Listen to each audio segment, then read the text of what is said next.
security, let's wall that off from all of our differences.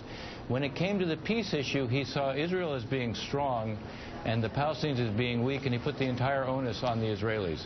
So you had this kind of interesting duality that when it came to security, he felt the need to be responsive and was.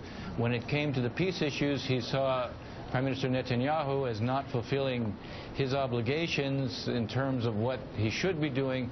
And he also felt that it wasn't ultimately in Israel's longer-term interest. I often sort of describe the president as seeing himself in terms of someone who, tells friends tell friends not to drive drunk.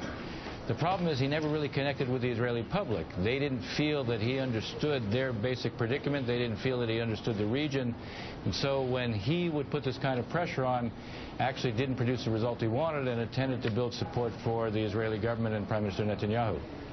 So Ambassador Ross, you've just pretty much outlined a region of the world where everybody knows, or most everybody knows, it's one long, continuous burning fuse.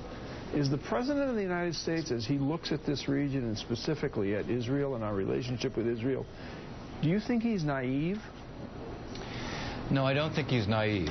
But I do think that he has a view of the region that somehow believes that if we try to find ways to, in a sense, address some of the grievances of our adversaries, that will change their behavior.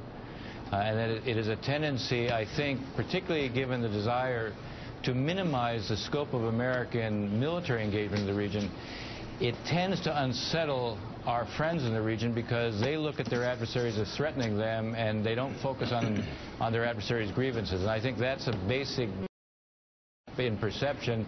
It's one of the reasons that many of our friends right now have a view of us that makes them increasingly uneasy. And look, you're seeing a pattern where more and more of them, even if they don't like what the Russians are doing, they're still going and talking to them because they see the Russians as increasingly an arbiter of events.